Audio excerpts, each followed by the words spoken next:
Assalamualaikum warahmatullahi wabarakatuh. Perkenalkan kami dari kelompok B107 yang beranggotakan saya Muhammad Grande Fava Putra dengan NIM 22493242 TK54023 dan di sini ada anggota saya yaitu Syaifullah Hilmi Ma'arij dengan NIM 22497775 TK54568 dan Muhammad Farel Akbar dengan NIM 22492806 TK53947. Di sini kami akan mempresentasikan mengenai produk akhir kami yaitu Jogja Smart Tour, aplikasi pembuat rencana perjalanan atau itinerary untuk wisatawan baik Jogja maupun lokal. Nah, sini di slide jika scroll paling bawah di sini ada link. Yang pertama link GitHub, lalu ada link deployment untuk front end dan back end dan kita coba untuk langsung mendemokan aplikasinya. Baik, ini masuk ke link bagian front end, di mana kami itu mendeploy-nya itu melalui Docker. Jadi di sini ada Docker Hub, yang mana itu Docker di cloud, dan deployment-nya ini terbagi menjadi front end dan juga back end, yang mana itu nanti bakal diimport di Railway. Diimport di Railway untuk front end dan back end-nya. Yang ini back end-nya di bagian Docker image. Nah, di sini kami memanfaatkan Railway Trial. Dalam satu project itu terdapat dua service, yang pertama front end dan juga ada back end dengan import dari Docker image. Dan variabelnya itu kita definisikan di sini, dan untuk back end-nya juga ada di sini. Nah, link deployment-nya itu kami setting dari sini, yang mana kami generate dan langsung mendapatkan link deployment untuk front end dan juga back end-nya. Oke, langsung masuk ke aplikasinya. Di sini landing page-nya ada bagian hero, dengan candi di sini, terus ada top destinasi wisata di Yogyakarta, rekomendasi bagi user yang masuk ke platform Jogja Smart Tour, terus kemudian di sini ada rekomendasi berdasarkan kategori. Ini untuk menampilkan semuanya, terus bagian alam, budaya, kuliner, pantai, dan juga ada gunung. Nah, terus scroll ke bawah ada selling point dari si Jogja Smart Tour itu dan cara kerja dari Jogja Smart Tour. Baik, kita coba naik ke atas. Di sini kita masuk ke bagian destinasi, di mana destinasi ini tuh berisi katalog destinasi-destinasi yang ada di Yogyakarta. Nah, di sini itu kita bisa melakukan sorting ya, misalkan dari rating atau mungkin dari harga gitu. Popularitas ini coba yang default. Terus kategori kita juga bisa sorting, misalkan ada 6 ya, ada 8. Nah, di sini juga kita bisa sorting harga tiketnya. Misalkan cuma di bawah 10.000 terapkan. Nah, jadi itu bisa nge-sorting, terus ratingnya juga bisa. Misalkan yang jelek banget, oh, nggak ada.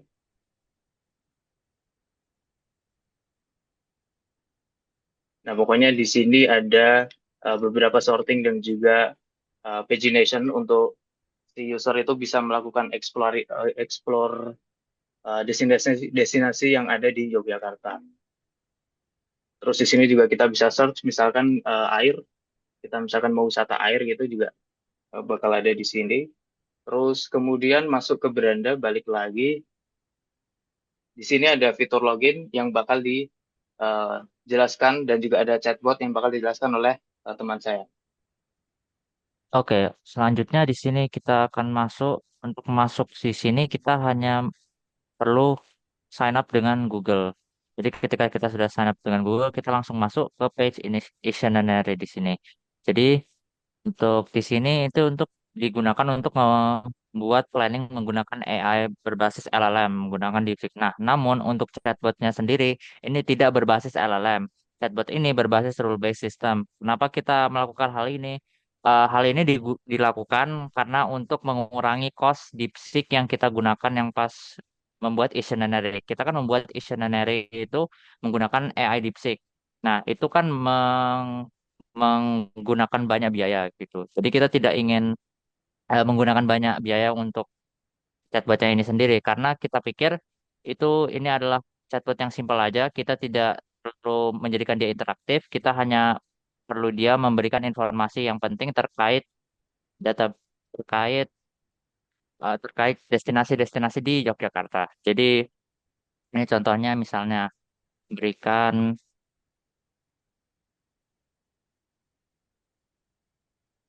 di jadi apa yang dia lakukan di sini? Jadi ini itu chatbot ini tuh langsung dia melakukan mencocokkan. Jadi dia itu mencocokkan kata kunci yang saya sudah menanyakan rating tertinggi itu ada kata kuncinya rating tertinggi di situ.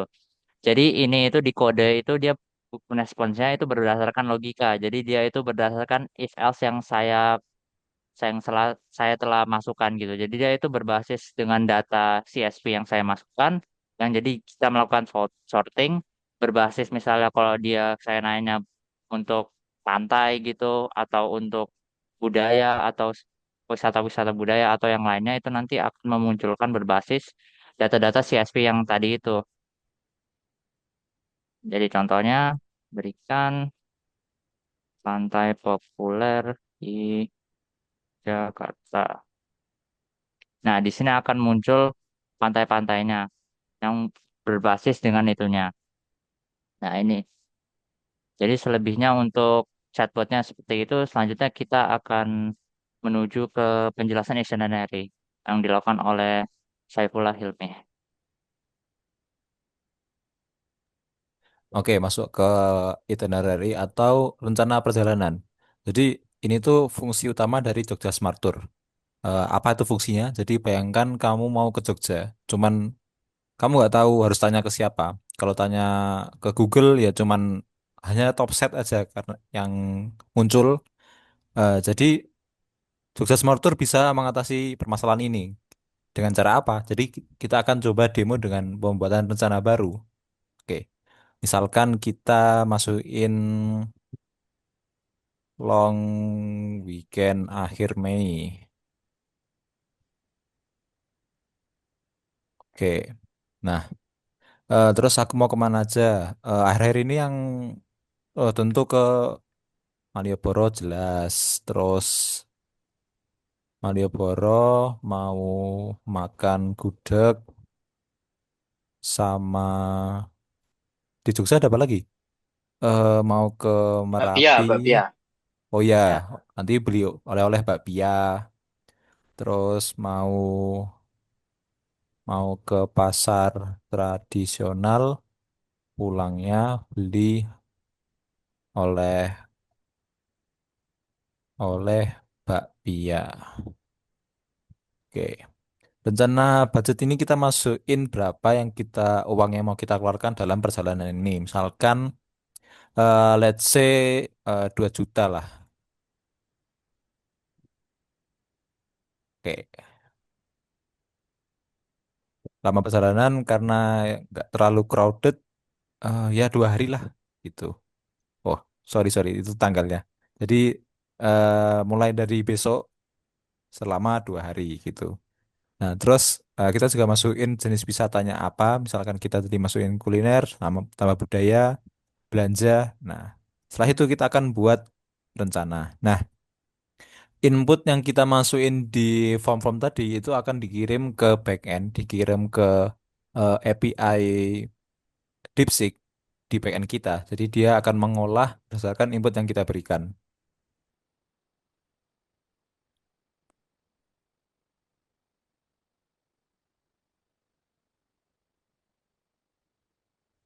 Oke, jadi eh, kita dapatkan satu itinerary baru yang tadi kita masukin long weekend akhir Mei.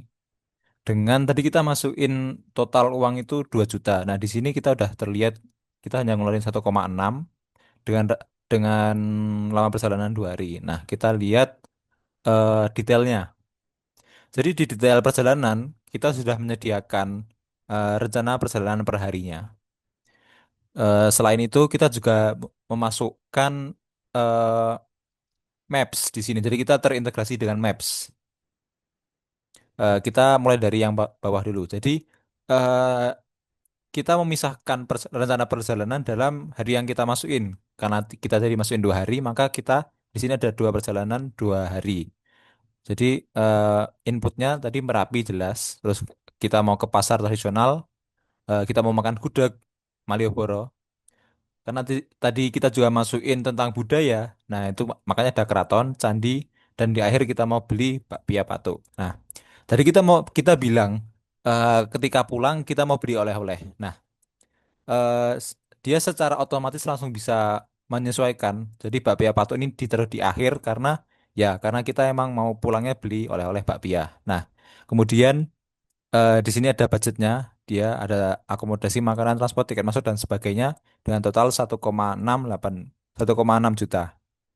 Oke, terus ini di bagian yang integrasi mapnya. Jadi di sini ada all days yang biru ini hari ke-1, yang pink ini hari kedua. Kalau kita buka di hari pertama, jadi dimulai dengan ini Gunung Merapi. Jadi sudah ada informasi-informasinya, terus pasar, terus Malioboro, Gudeg. Nah, dan ini sudah sesuai. Jadi pertama kita ke pasar dulu, setelah itu kita ke Gudeg, habis itu ke Malioboro. Nah, itu sesuai dengan input di bawah tadi ini.